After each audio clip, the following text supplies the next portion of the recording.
Channel Chinnoos online. അപ്പോൾ നമ്മുടെ പുതിയ ക്ലാസ്സിലേക്ക് എല്ലാവർക്കും സ്വാഗതം. ലാസ്റ്റ് ക്ലാസ്സിൽ നമ്മൾ ലെസൺ 6 ആയ കോണ്ടിനെന്റ്സ് ആൻഡ് ഓഷ്യൻസ് എന്നൊരു പാഠമായിരുന്നു നമ്മൾ ഡിസ്കസ് ചെയ്തത്. അതിന്റെ പാർട്ട് 5 ആണ് നമ്മൾ കഴിഞ്ഞത്. അത് നിങ്ങൾക്ക് എല്ലാവർക്കും ആ പാഠം വ്യക്തമായിട്ട് മനസ്സിലായി എന്ന് വിശ്വസിക്കുന്നു. ഇനി നമ്മൾ പുതിയൊരു പാഠത്തിലേക്കാണ് പോകാൻ പോകുന്നത്. അതായത് lesson 7 changes brought by iron. Iron അതായത് ഇരുമ്പ് വന്നപ്പോൾ ഉണ്ടായ മാറ്റങ്ങൾ, ആ പാഠത്തിലേക്കാണ് നമ്മളിന്ന് പോകാൻ പോകുന്നത്. അതിപ്പോൾ എൻ്റെ ഒരു പാർട്ട് 2 ആയിട്ടാണ് ബുക്ക് വരുന്നത്.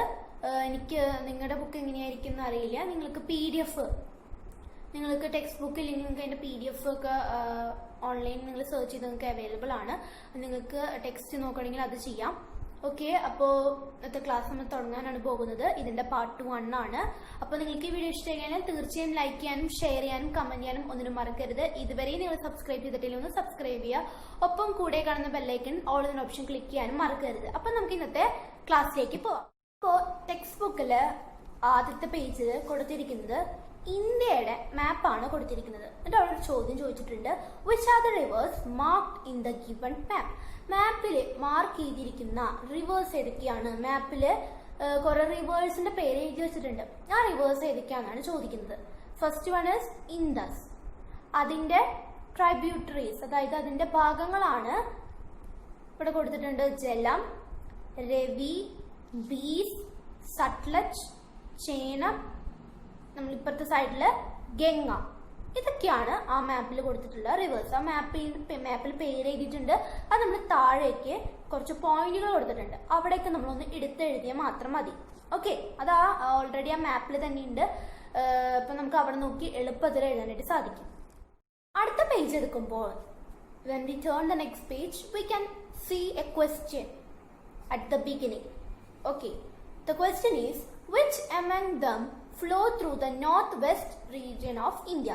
ഇന്ത്യയുടെ നോർത്ത് എന്ന് പറഞ്ഞാൽ ഇതാണ് മുകൾ ഭാഗം, വെസ്റ്റ് എന്ന് പറഞ്ഞാൽ ഈ സൈഡ്. അപ്പോൾ ഇങ്ങോട്ട് ഈ സൈഡിലൂടെ ഒഴുകുന്ന റിവർ ഏതാണെന്നാണ് ചോദിക്കുന്നത്. The river Indus and its tributaries. അതായത് അതിന്റെ ഭാഗങ്ങൾ ജലം, രവി, ബീസ് കണ്ടില്ലേ, അതിന്റെ ഭാഗങ്ങളാണ്, ഇൻഡസിന്റെ ഭാഗങ്ങളാണ് അവരൊക്കെ.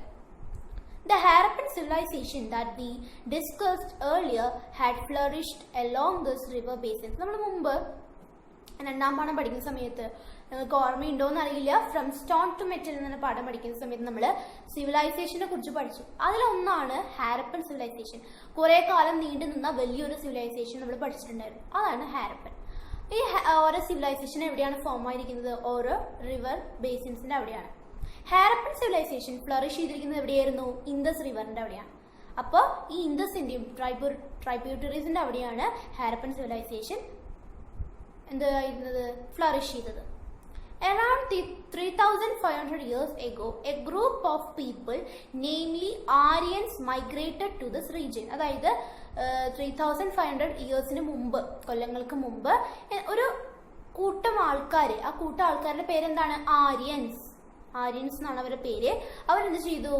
ഈ റിവർ ഇൻഡസിന്റെയും അവരുടെ ട്രൈബ്യൂട്ടറീസിന്റെയും അവിടേക്ക് താമസം മാറ്റി, മൈഗ്രേറ്റ് ചെയ്തു.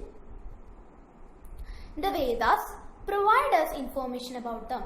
Vedas ഈ ആര്യൻസ് മൈഗ്രേറ്റ് ചെയ്തതിനെ കുറിച്ചുള്ള അറിവ് നമുക്ക് പറഞ്ഞു തരുന്നത് ആരാണ്? പറഞ്ഞു തരുന്നത് വേദാസ്. അവരെ കുറിച്ച് നമ്മൾ കൂടുതലായിട്ട് ഈ പാഠങ്ങളിൽ പഠിക്കും. ഈ പാഠം ചരിത്രമാണ് വിവരിക്കുന്നത്, ഹിസ്റ്ററി. അതായത് വേദങ്ങളെ കുറിച്ചും അവരുടെ ബിലീഫ്, മറ്റു കാര്യങ്ങളെ കുറിച്ചാണ്. എന്താ പറയുക, തമിഴകം, ഏഷ്യൻ തമിഴകം, അങ്ങനെ പല കാര്യങ്ങളെ കുറിച്ചാണ് നമ്മൾ പഠിക്കുന്നത് ഈ പാഠത്തിൽ. അപ്പൊ നമ്മൾ കുറച്ച് ശ്രദ്ധയോടുകൂടി വേണം ഈ പാഠം പറയുന്നത് ഓരോന്നും കേൾക്കാൻ. കാരണം വെച്ചാൽ പല പല പേരുകൾ വരുന്നുണ്ട്. ആര്യൻസ്, ഋഗ്വേദ, സമവേദ, യജുർവേദ, അങ്ങനെ പല പല പേരുകൾ. അതേപോലെ കുറെ കാര്യങ്ങൾ പറയുന്നുണ്ട്, കുറെ ദേവന്മാരുടെ പേരും, അതേപോലെ തന്നെ പല പല കാര്യങ്ങൾ പറയുന്നുണ്ട്. അതായത് സ്റ്റോൺസിനെ കുറിച്ചും പെയിന്റ് ഗ്രേവെയറിനെ കുറിച്ചും. അപ്പം പല പല പേരുകൾ വരുന്നുണ്ട്. നിങ്ങൾക്ക് ബുദ്ധിമുട്ട് തോന്നാൻ സാധ്യതയുണ്ട്. അതുകൊണ്ട് നിങ്ങൾ ശ്രദ്ധിച്ച് ഇരിക്കണം കേട്ടോ. The Vedas are composed in Sanskrit language. നമ്മൾ സംസ്കൃതം എന്നൊക്കെ പറയില്ല, അതൊരുതരം പല ലാംഗ്വേജസ് കൂടി ചേർന്നിട്ടുള്ളതാണ്. In the earlier period, the Vedas were passed orally from generation to generation. അവരെ generation to generation, തലമുറ എന്ന് പറയുന്നത് നമ്മൾ. The period during which the human life as depicted in the Vedas existed, it is known as Vedic period. What is known as Vedic period? The period during which the human life as depicted in the Vedas existed is known as the Vedic period. അതായത് human life Vedas exist ചെയ്യുന്നുണ്ട് എന്ന് പറയുന്ന human ലൈഫിനെയാണ് Vedic period എന്ന് പറയുന്നത്.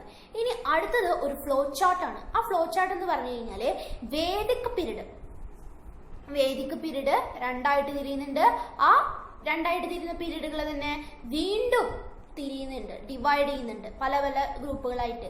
അപ്പോ ഈ ഇതാണ് Vedic period. Vedic പീരീഡിന് പെടുന്ന കാര്യങ്ങളാണ് ഇവിടെ കൊടുത്തിട്ടുള്ളത്. വളരെ ഇമ്പോർട്ടന്റ് ആയിട്ട് ഫ്ലോ ചാർട്ടാണ്, എന്തായാലും നിങ്ങൾ നോക്കി പഠിക്കണം. വേദിക് പീരീഡ് സ്റ്റാർട്ട് ചെയ്യുന്നത് 1500 BC തൊട്ട് 600 BC. ഇവര് മുകളിൽ നിന്ന് താഴേക്കാണ് പോകുന്നത്. അതായത് വലിയ ഇതിന്ന് കുറയുകയാണ് ചെയ്യുന്നത്. അപ്പോൾ ഈ വേദിക് പീരീഡിനെ രണ്ടായിട്ട് ഡിവൈഡ് ചെയ്യുന്നുണ്ട്. Rigvedic period, later Vedic period. രണ്ട് പീരീഡായിട്ട് തിരിയുന്നത് എങ്ങനെയാണ്? ഋഗ്വേദിക് പീരീഡ് എന്നും ലേറ്റർ വേദിക് പീരീഡ് എന്ന് പറഞ്ഞിട്ടാണ് തിരിയുന്നത്. ഈ ഋഗ്വേദിക് പീരീഡ് 1500 തൊട്ട് 1000 BC വരെയാണ്. നമ്മൾ വേദിക് പീരീഡിന്റെ കാലാവധി പറഞ്ഞു.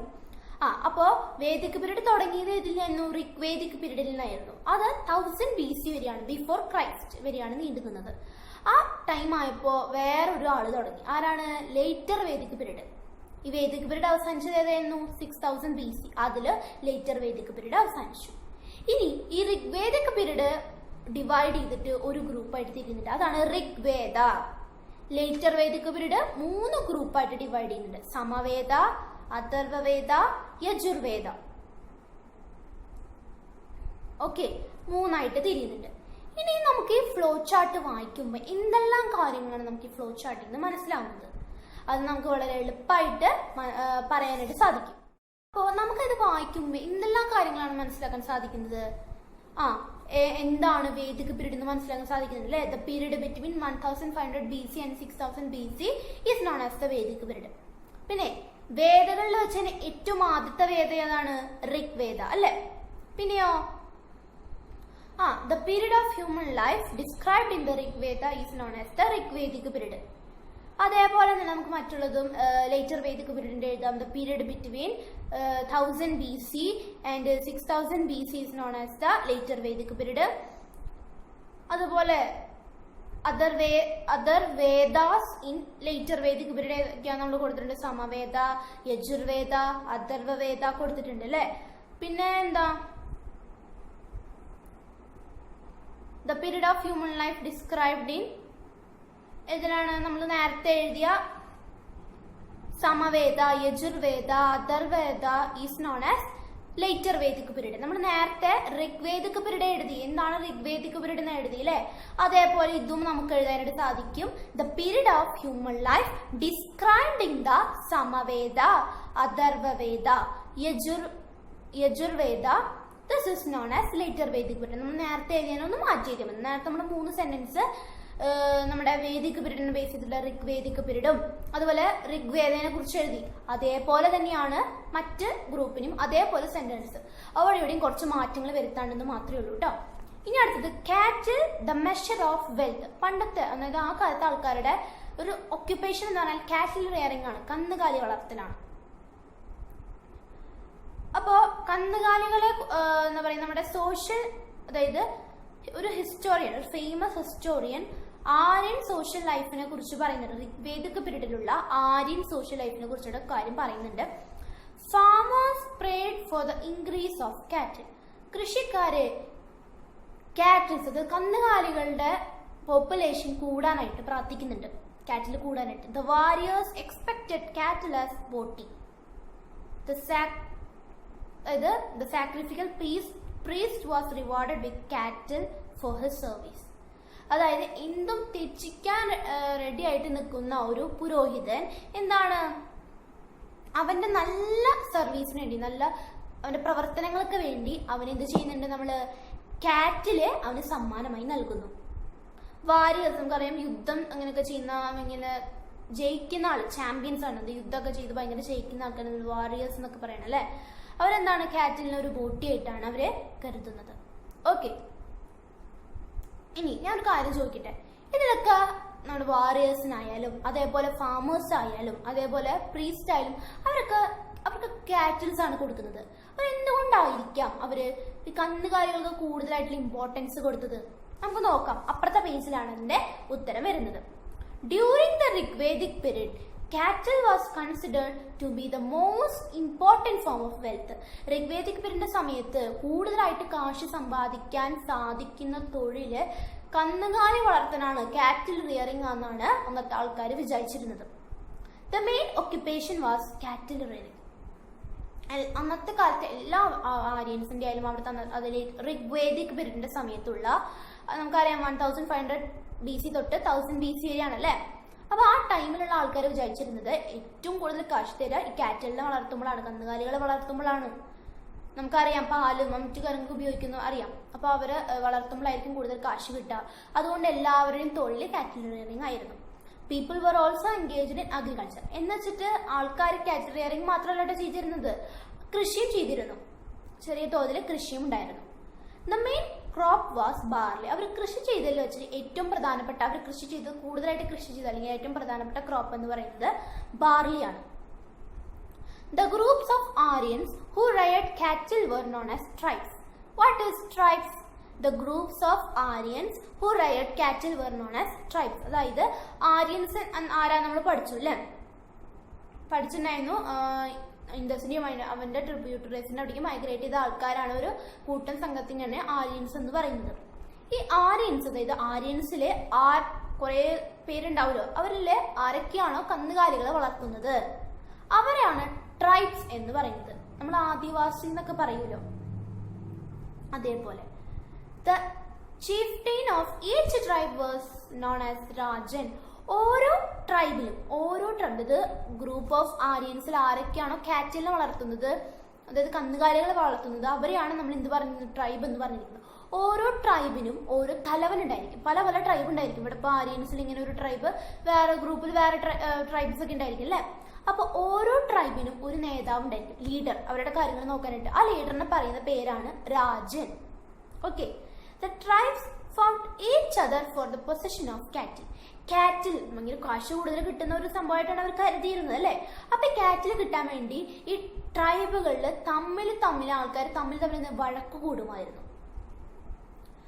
There were battles among different Aryan tribes as well as between the Aryans and the non-Aryans. ഈ യുദ്ധങ്ങള് ആരൊക്കെ തമ്മിലാണ് ഉണ്ടായിരുന്നത്, അതായത് പല പല ആര്യൻ ട്രൈബ്, ഞാൻ പറഞ്ഞ കുറെ ട്രൈബുകൾ എന്ന് പറഞ്ഞാൽ ആര്യനിൽ വെച്ചാൽ കുറെ ട്രൈബുകൾ ഉണ്ട്. അപ്പൊ കുറെ ആര്യൻ ട്രൈബുകൾ തമ്മിലും അതേപോലെ ആര്യൻസ് അല്ലാത്തവരും നോൺ ആര്യൻസ് ഇവരൊക്കെ തമ്മിലും വഴക്ക് ഉണ്ടായിരുന്നു. The Aryans possessed horse and weapons made of copper and bronze. ഈ ആര്യൻസ് ഇങ്ങനെ ബാറ്റിലൊക്കെ തോൽപ്പിച്ചിട്ട് മറ്റുള്ളവരുടെ നിന്ന് കുതിരകളും ആയുധങ്ങൾ ഏതുകൊണ്ട് ഉണ്ടാക്കിയിരിക്കുന്നത്, കോപ്പറും ചെമ്പോണ്ടും ബ്രോൺസ് കൊണ്ട് ഉണ്ടാക്കിയിരിക്കുന്നത്. അങ്ങനെയുള്ള ആയുധങ്ങൾ കളക്ട് ചെയ്യുകയും ചെയ്തു. ഇതിന്റെ advantage, with the advantage of this they conquered the non Aryans. അവരെന്ത് ചെയ്തു, നോൺ ആര്യൻസിനെ അവർ ഡിഫീറ്റ് ചെയ്തു ബാറ്റിൽസിൽ. ഇതൊക്കെ അവര് പിടിച്ചെടുത്തുണ്ട്, അവരുടെ കയ്യിൽ ഉള്ളത് കൊണ്ട് തന്നെ അവർക്ക് അവരെ കീഴടക്കാനായിട്ട് സാധിച്ചു. എന്നിട്ട് ഈ കീഴടക്കിയ ആൾക്കാരെ പറയുന്ന പേരാണിത്, നമ്മൾ സെർവന്റ് എന്നൊക്കെ പറയില്ലേ, മലയാളത്തിൽ പറയും ദാസിമാരെ, ദാസൻ എന്നൊക്കെ പറയില്ലേ നമ്മള്, Dasas or Dasyus. Okay. Aryans captured the cattle of the defeated non Aryans. Aryans എന്ത് ചെയ്തു, ഈ ഇവര് തോൽപ്പിച്ച നോൺ ആര്യൻസിന്റെ കയ്യിൽ നിന്ന് കാറ്റിൽസിനെ ഇവര് എടുത്തു. അപ്പൊ അവർക്ക് കൂടുതൽ കാറ്റിൽ ഇൻക്രീസ് ആവുമല്ലോ, അതിനു വേണ്ടിയാണ് ഇവര് അങ്ങനെ ചെയ്യുന്നത്. അതായത് the subjugated people were known as Dasas or Dasyus. പിന്നെ ആര്യൻസ് ഞാൻ പറഞ്ഞു, നോൺ ആര്യൻസിനെ ഡിഫീറ്റ് ചെയ്ത് അവരുടെ കാറ്റിലൊക്കെ ഇവരെടുത്തു. Compare the social life of the Rigvedic period with that of Harappa. Harappa നമ്മുടെ മുമ്പത്തെ ബുക്ക് നോക്കേണ്ടി വരും ഹാരപ്പയെ കുറിച്ച് അറിയാനായിട്ട്. ഹാരപ്പയിൽ ഉണ്ടായിരുന്ന ഒക്യുപ്പേഷനും ടൂൾസും ഈ ഋഗ്വേദിക് പീരീഡിന്റെ ടൂൾസും ഒക്യുപ്പേഷൻ ആയിട്ടൊന്ന് കമ്പയർ ചെയ്തൊരു കുറിപ്പ് തയ്യാറാക്കാനാണ് പറയുന്നത്. During the Rigvedic period people worship the gods such as Indra, Varuna and Agni. അതായത് നമ്മള് ഇന്ന് കുറെ ദേവന്മാരെയും അതുപോലെ നമുക്കുണ്ടല്ലോ, ഓരോ മതക്കാർക്കുണ്ട് ഓരോ ഗോഡ് എന്നൊക്കെ പറയും, നമ്മൾ ദൈവം എന്നൊക്കെ പറയും അല്ലെ. ഇപ്പോ പല പല മതങ്ങളുണ്ട് നമുക്കറിയാം. ബുദ്ധമതത്തിലെ ആരെയും നമ്മൾ ഗൗതമ ബുദ്ധേനെയാണ് അവർ ആരാധിക്കുന്നത്. അതേപോലെ തന്നെ ഇപ്പൊ മുസ്ലിംസ് ആവട്ടെ, ഹിന്ദുസ് ആവട്ടെ, ക്രിസ്ത്യൻസ് ആവട്ടെ, ആർക്കായാലും അവർക്ക് അവരുടെ വിശ്വാസം ഉണ്ട് അല്ലെ, അവരുടെ വിശ്വാസമാണ് അവർക്ക് പ്രധാനം. അവർക്ക് ഓരോരുത്തർക്കും എന്തുണ്ട്, അവർ വിശ്വസിക്കുന്ന ഒരു ദൈവം ഉണ്ട് അല്ലെ, അവരോടാണ് പ്രാർത്ഥിക്കുക. അതേപോലെ ഈ ഋഗ്വേദിക്ക് പേരുള്ള ആൾക്കാർക്കും ഇവരെന്ത് ചെയ്തു, പല പല ദൈവങ്ങളെ ആരാധിച്ചിരുന്നു. ആ ദൈവങ്ങളുടെ പേരാണ് ഇമ്പോർട്ടന്റ് ആണ് കേട്ടോ. ഇവരൊക്കെ ഇന്ദ്ര, വരുണ ആൻഡ് അഗ്നി, ഇവരൊക്കെ ദൈവങ്ങളാണ്, ദേവന്മാരെന്നൊക്കെ പറയാം. ഇവരൊക്കെ ആണുങ്ങളാണ്. ഈ പെണ്ണുങ്ങളിലെ ദൈവങ്ങളെ കുറിച്ചാണ് പറയുന്നത് Aditi and Usha. The pottery used in the spirit was grey in color and known as greyware. Greyware. What is known as greyware? അതിന്റെ പടം ഇവിടെ കൊടുത്തിട്ടുണ്ട് കേട്ടോ, ടെക്സ്റ്റിലുണ്ട്. അതായത് അന്നത്തെ കാലത്ത് പോട്ടറി ഉണ്ടായിരുന്നു, അതായത് കോട്ടൊക്കെ ഉണ്ടാക്കാന്നൊക്കെ പറയും നമ്മള്, അതൊക്കെ ഉണ്ടായിരുന്നു. അവരുണ്ടാക്കിയ കുടങ്ങൾ എങ്ങനെയായിരുന്നു, ഗ്രേ കളറിലാണ്. കളറിൽ എങ്ങനെയാണ്, ഗ്രേ. അതുകൊണ്ട് തന്നെ അതിന് ഗ്രേ വെയർ എന്നൊരു പേര് ലഭിച്ചു.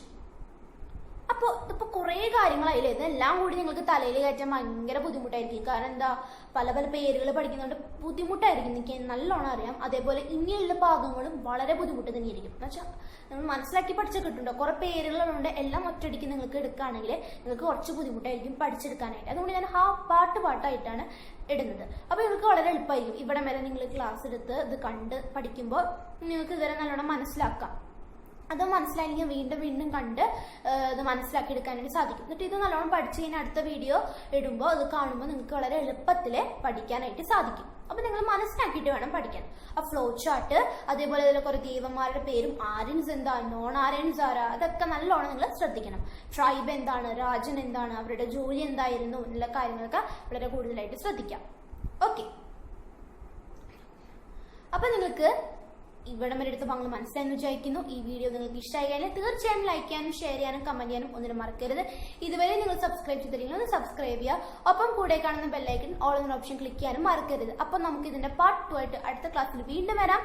അതുവരെയ്ക്കും എല്ലാവർക്കും tata bye, see you, by.